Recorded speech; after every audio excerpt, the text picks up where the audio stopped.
Heading out to period one. Started pretty good. The weather was nice. We had a little bit more wind than I would have liked, but it wasn't too bad. The water was stained. There was lots of grass floating, so that's always makes it tough. But I think we can get something done this period.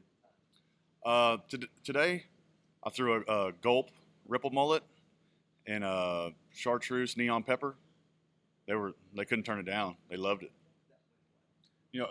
Being a sight fisherman, we want minimum wind. You don't want anything over 12, 15, 12, 15 miles an hour. It gets pretty tough. You get a little too much wind. It makes the visibility really poor. The fish kind of get down deep.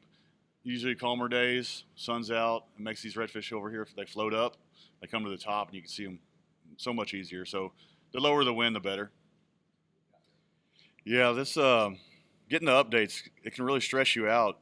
We were bouncing back and forth. I was in first, Clark was in first, I was in first, Clark was in first, and then I lost two really good fish pretty quick. And knowing that I lost those and that he took first back, and I could have been, 12 to 14 pounds ahead probably with those fish. I mean, it really hurt my feelings out there, and it got under my skin quite a bit. I mean, it was tough. It's an emotional sport, isn't it? Very emotional.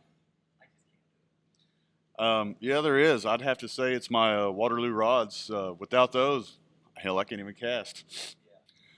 Today, I performed pretty well on my casting and hook sets and everything else, but I did have a couple fish come unbuttoned. I keep thinking, did I do something wrong? But deep down, I know I didn't. It's something that happens, and you can't control all that. But other than that, I think I did pretty well. So you're fishing nice? Yeah, I did have a 2-minute penalty. I broke a line off this morning, and it's one of those things that happen, and you hate for it to happen because you need the fish and you need that time. Oh yeah, it gets pretty boring, especially when your score tracker goes off while you're sitting there and you're like, man, I need to get going. If I could go back and fish tomorrow, there would be two areas that I would not fish because I wasted probably 2 hours trying to find some fish and some spots that I'd fished years ago, and I thought I could go over there and grab, just something, anything, just to get another 3 to 4 pounds, but I would scratch those spots off because they were just a waste of time. But I had to go look. And that gets back into the no practice.